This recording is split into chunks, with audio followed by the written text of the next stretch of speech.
Hello to everybody at home and hello to everybody here in the audience. We have with us, we're very fortunate today to have a guest, a charming young lady. She is so beautiful, I think she's mind-boggling, don't you? And a very, very talented singer, Grace Kennedy. And we're going to cook for you lamb cutlets with an apricot sauce, together with vegetable custard and ribbon gingered carrots.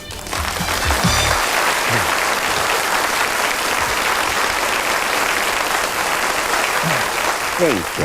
Now we're going to start firstly by preparing the cutlets that we're using in this dish tonight. And I just want to explain about cutlets. They are cutlets which I've started to prepare. That's a cutlet that you buy, and often they don't chine it. And chining means when you take all this surplus fat and flesh off the actual bone, you're really making like a little handle if you eat with your fingers. So you just take this off like this with a sharp knife. It's really just to bare the bone. Sometimes if you want to be very elegant, you can put a little French cutlet at the end of that, a little French cutlet frill, I should say. Now these have got a fair amount of fat on them, so I would like to take just some of this off, because you get some of the skin of lamb can tend to be rather tough. So just take a little of that off like that. And normally when you go to your butcher, if you're going, I hope you do this recipe, I'll just throw that over there for the dog. You ask them for cutlets, they cut them fairly thin, but if they're not, then just break them with something heavy. I'm using a marble rolling pan, a rolling pin, and that also just helps to break that bone at the top there. And also flattening them out means they can cook very quickly and you're keeping all the moisture in the chops themselves. So just like that, it's very easy. How interesting. Are you going to do anything, or are you going to stand there with your mouth open all night catching flies? Well, there's one in here, we might as well get it somehow. As we said, they're crumb cutlets. So what I've done in here, I've put I knew I needn't bother until he's finished. Finish your banging. I'll lock you in the room. I've done it. 4 thick slices of bread with the crust removed and just turn them into crumbs, either in a blender or a food processor. And then we add to that now half a cup of finely ground almonds.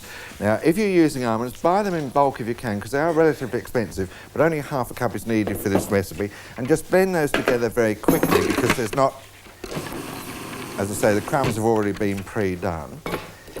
Now, on they go, and that's really what gives this particular dish, together with the apricot sauce that we make later, this really nice flavour. You ready there, are you? I burnt the recipe, it's on fire. I remember what it is. Now we've laid out. Come on, we've laid out some plain flour here, and we're going to prepare this recipe for enough for 8 cutlets. We're only going to do 3 to show you the principle. We've got a couple of eggs in here. Don't hush me on like that. Use your hands in your mouth. If I had a mouth as big as yours, I would. 2 eggs, about 2 tablespoons of water, and about a teaspoon of oil. Just lightly. I had as many teeth as Donnie and Marie put together. There's a place in Australia called Luna Park. They often walk in there in mistake. So as I was saying, 2 eggs, 2 tablespoons of water, about a teaspoon of oil. Just makes a stickier type of. I'll let you get out of it yourself. I can't think of the word, you know what I mean. And then just lightly through here like this. Make sure they wet on either side. I knew I'd have to do this. I was trying desperately not to. There you are. Now, when you're coating these with the crumb, this recipe actually will do 8 of these lamb cutlets. Press the crumbs on so that you get a thick coating like that, rather than a thin coating which you'd normally do. And then it's best to actually put those into the fridge for a little while, because by putting them in the fridge, for at least half an hour, that helps that coating stick to the meat, or whatever you're flouring or doing, whatever you're crumbing, and makes it easier to cook, and not a lot of it then comes out. Now, the only thing we do with it... Oh, come on, hurry up, we haven't got all night. I like doing that. Drifting them through thing. You've done that once before. A nice thick coating, as I say. When you've done 8 of these cutlets, that's for 4 people, cover them with a cling wrap and pop them in the fridge for at least half an hour. We've done some which have been in there later. Excuse me, I'll just get rid of this mess. Now we're going to prepare a sauce that's going on these cutlets when we finish them. I've got in here about 1½ ounces of butter, which I've just brought to the melting stage. I can't think of the word. I've lost all my words tonight. I'm adding a cup of onions here, relatively finely chopped. Don't have to be too fine, because we're going to puree this eventually. So that goes on the stove here, and I'm adding to that 2 teaspoons of curry powder, and you use whichever strength you like. The sweet ones, the very hot ones. I'm using just a moderate one here. This just adds to the piquancy of the dish at the end. Just mix this round. Now, curry powder in before any wet ingredients. Just mix this round like that, because you want to burst the flavour buds within the curry itself. So never cook it, put it into liquid first. Butter first, saute it for a few minutes over a heat like that, turning it up properly, and just let those burst. So it only takes a few minutes. Get my wine out of the way, and I get, oh God, it's hot in here now. Now I'm adding to this two... You got your fan on? Oh, I haven't actually. Yes, I have. That's what the draft is. I'm adding to this Got his legs. Would you mind? I'm not wearing a kilt. In a kilt, yeah, wouldn't it be marvellous? You just go like I'm that. not wearing a kilt. 2 tablespoons of wine vinegar into that. A tablespoon of sugar, thanks to the label, Taddy. Very nice. Tablespoon of brown sugar I'm using here. Just make sure, do this over a fairly high heat and then reduce it later on. Then I'm adding to that, here if I move across so as you can all see, about a tablespoon of dark soy sauce. Give it a shake. That's a tablespoon, I assure you. I'm very good on my measurements. Mix that round. Now, I've done about a cup of dried apricots here, which I've soaked overnight in water so they've all plumped up like that, so they're nice and fat and everything. Put those into this. And also, I'm using dried apricots because they've got a stronger taste to make this. This is the sauce I'm making now. And then finally to that, 1.5 cups of chicken stock I'm using prepared. Well, if you can use fresh, all the better. I should just, and stir it. I always forget to stir it. Finish with those. They go there like that. Our cleaning lady comes in tomorrow. And then this just goes on the stove here on a fairly high heat. Bring it to a boil. Let it simmer there for about 10 minutes, uncovered, until it reduces, thickens, and then we're going to put it through a puree. But we've also now, we've got the chops prepared and ready in the fridge, got that ready, but we'd like to welcome our guest today, Grace Kennedy.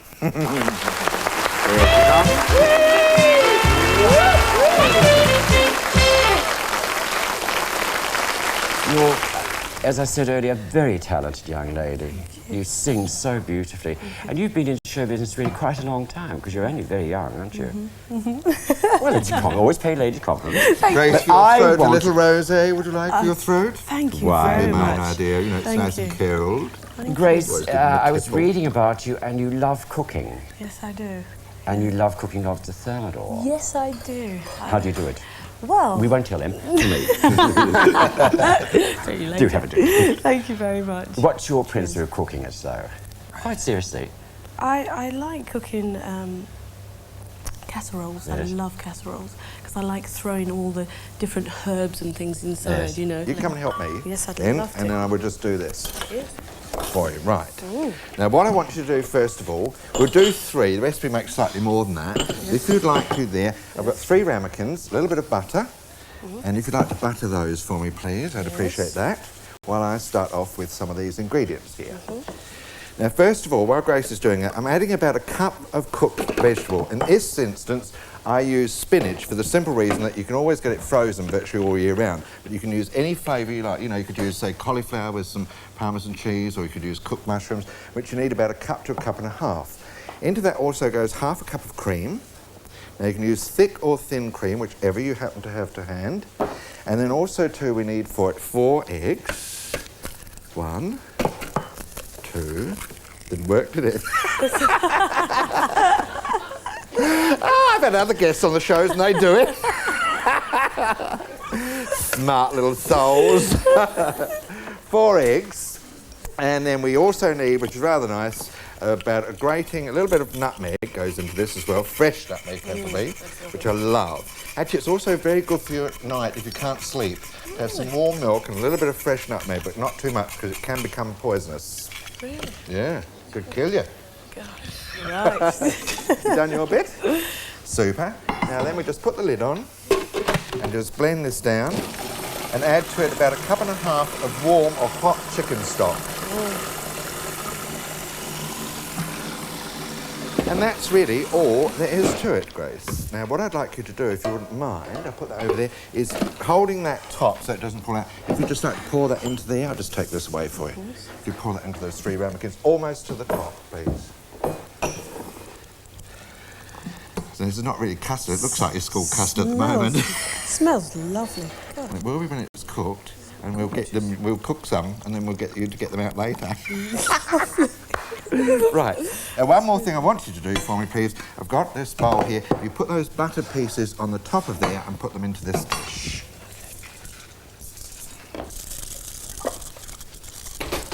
Right. Lovely. She's doing very well. Very well. And then we'll cook them off in a minute, all right? I'm back from the shops. I got pies. Now, if you'd like to take your glass, because your hand's a bit mucky and everything else, and get your apron on, because you're going to sing for us later, aren't you? Yes. Would you like to go and get ready and then sing for us later on? Thank you very much. Great. Thank you, darling. See you later.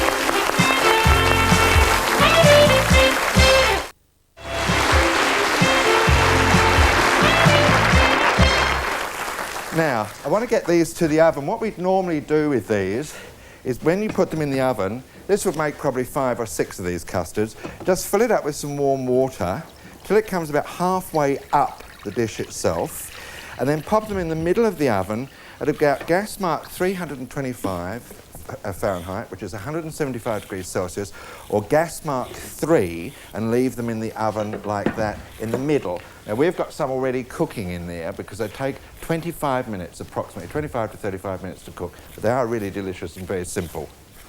You would talk quickly, wouldn't you?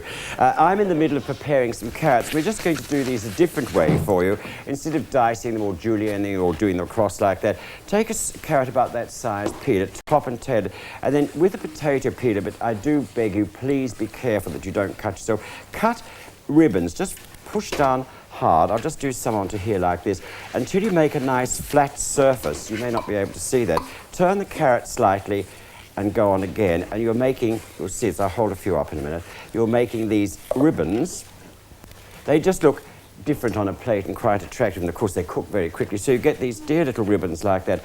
I've got these, as you're doing them, put them into a bowl of water like this. This keeps them fresh and keeps their colour.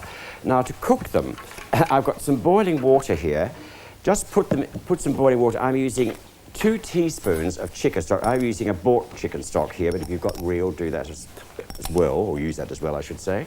Just stir that round. Tip these in. Oh, that's clever, isn't it? I don't want the water. Removing these through a colander. Just put these in, turn them round gently through that stock, and then they go on the stove here, and they cook for about 2 to 3 minutes only, just until that chicken stock gets through the carrot ribbons, as I say, because you've cut them very fine. Okay, I'm ready. And you don't want to... I beg your pardon? I'm ready. And you don't want to overcook them. So that's all you do with those. Take your carrots and then just drain them after they've just been cooked so that all the water comes out. Now, the one good thing about this particular recipe is you can do it well in advance. What we're going to do is then put them into a dish and microwave them so that they're nice and warm for us to serve them. We've just done enough for the 3 of us. You'd need more than that if you're going to do them for 4 people at home. Then we add to it now, if you're doing the full quantity, you add 2 level tablespoons of honey, drizzle over them, nice runny honey, which just really gives it a lovely flavour. And of course, honey is healthy as well. And then you add to that also some ginger, which is actually powdered ginger in this instance. We've been talking on and off several times about, we talk about root ginger, but you only need powdered ginger. You need about half a teaspoon of that just to go over the top to give it the ginger flavour, which is what they're called. And then finally, just dot them with a little bit of butter. And then, as I say, if you've done these earlier, you can put them into a microwave and just heat them from stone cold for about 2 minutes. What are you going on about, Peter? Don't. Oh, that's a bit of a big dot, isn't it, that one? Never mind. Just pop those in a microwave, and then we'll set the microwave up for 2 minutes on full power, and just put it to start. And that's all you do with the carrots. It's as simple as that. Now, David, I wonder if you're back. Yep. Ooh, just a minute. I'll be Christian and tell you that's hot. Would you... Oh, I'm not allowed to swear on television. That's hot. You can if you like, Peter. If you'd mind pureeing that for me. Oh, I've put some butter and some oil in a pan. I brought this up till it's bubbly hot. And I do the combination of butter and oil. I like to keep explaining this because if you use the combination of 2, if you're not using clarified butter, oil lets the butter come to a higher heat so you get golden brown cooking, but the butter is less likely to burn. Now, we've had these cutlets, oh, I'll do it with my fingers, in the refrigerator, chilling. You were saying? I'd like to give you a half Nelson or a full Nelson. Break your neck. Now, just put these into the foaming, bubbly, no violence on cooking programs. Just put these into this pan, as I say, of bubbling, frothy oil and the combination of butter, and then just cook these over a moderately high heat until they are golden brown, about 2 to 3 minutes on either side. And be very careful when you're doing this recipe because it's got the almond paste through it. And it's not almond paste. You said that every time. It's not almond paste at all. What is it? I hate your rotten old dish. What do we put in the crumbs? Would know. What do we put in the crumbs? Ground almonds. Thank you, darlings. Ground almonds. The ground almonds have a tendency, as I was saying, without that, whoever it is that's in the kitchen, tend to cook quicker than the breadcrumbs and are likely to burn. So just do these and keep your eye on them. So they're off and away merrily like that. Now, this is... You going out, are you, for dinner? No, this is the simplest bit. Peter simmers that sauce, so you just pour all that sauce into a food processor, or you can use a blender or even a moolie, but a food processor gives you probably the smoothest of the sauces. Just blend that down. It doesn't take that long for the simple reason that everything really has everything is cooked, and you'll see the consistency of this when I just pour it out now into here. I better be careful with what I do with my blade, otherwise I could be in dead trouble. Now you see how thick this is? That's the apricots doing that, because remember they've been dried. Open the window. And they're lovely, really gorgeous sauce. You just put that onto your heat, onto your gas, and just let it simmer very, very slowly for a little while. I'll turn it down low. Oh, why do they call them funny bones? Oh. So while we just simmer our sauce, let's give a lovely warm welcome to our guest, Grace Kennedy.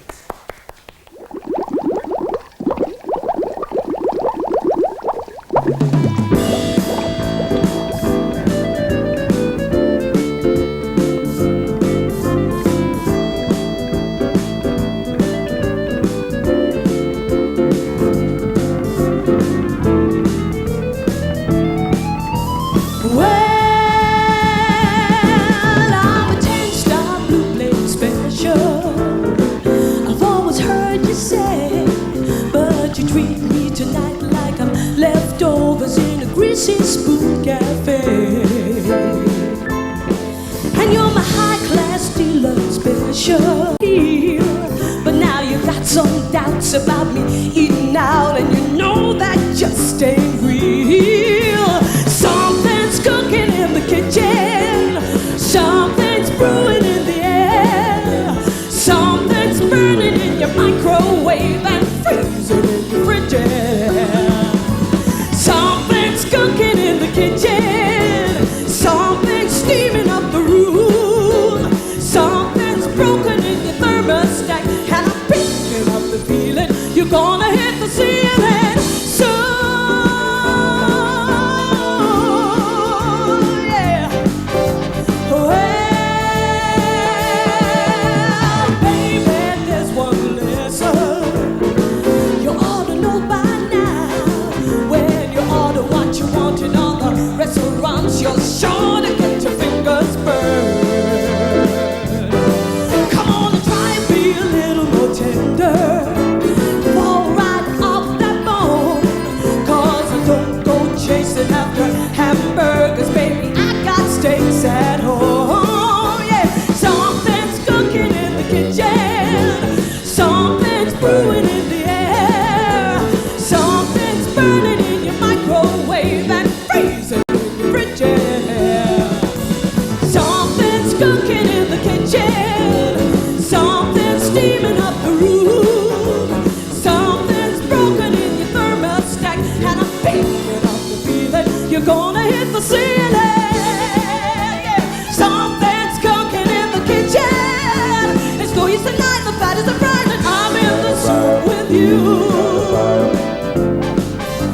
I'm wondering what's in you, yeah. Something's cooking in the kitchen, yeah. Something's cooking.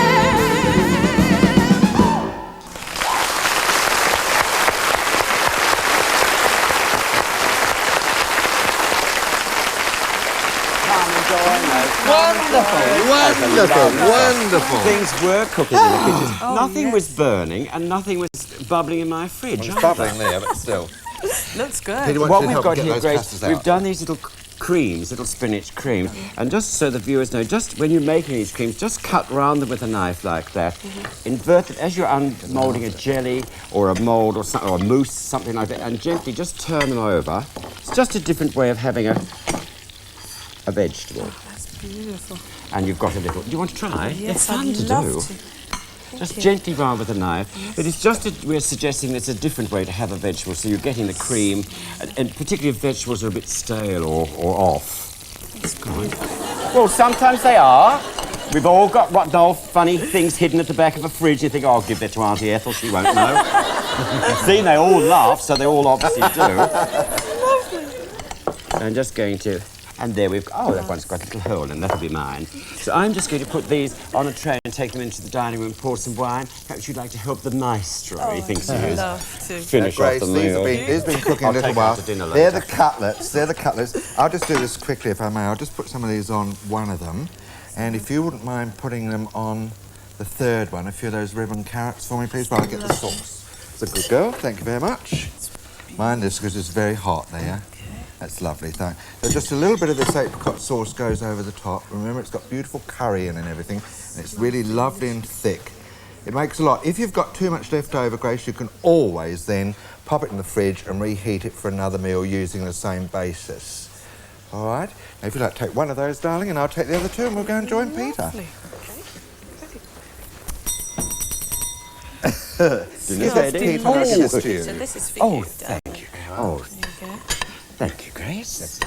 We don't want to ruin that dress. Now, there's a simple meal. We were just saying, I was just thinking before you could do that with pork chops if you wanted to, chicken breasts, chicken drumsticks would be nice done the same way. It's just a thought there, and the ribbon carrots, I think, makes a pretty meal. Change. And as I said, with the vegetable Change. custards, which do turn out relatively easily, you could use any other things like that, cauliflower, sure. green beans, and That's everything. solid rubber. Brussels sprouts cooked first. And we'd like to tell our viewers at home too, we're just suggesting with this tonight a light rosé rather than a heavy one, because it is fairly spicy. But we'd like to say, Grace, most particularly, thank you so much for coming. It's been a great Thank pleasure. you for We'll a get to eat the food. wonderful isn't it? Thank you. Yes, I can't stunning wait. song. It's our And to pleasure. our audience here, thank you very much indeed. To To everybody everyone at at home, home. look after yourselves. God bless you. We'll see you soon. Bye. See you. Thank you, guys. Hey, you can start now. No, I wouldn't actually. I think you can eat the cutters with fried. Well, no, the only thing is, if you do that, be careful, because you've got to, in different ways. Try some of the ribbon carrots first. Let's see, now they've got ginger in. Oh, A little bit cold now. Oh, they're lovely. Actually, undercooked, actually. But difficult to eat. Like spaghetti. It's like, actually, belly. Because they are actually lovely. But even that, they did work perfectly. Actually, that's how long they take to cook the length of your song. They're still pink and moist.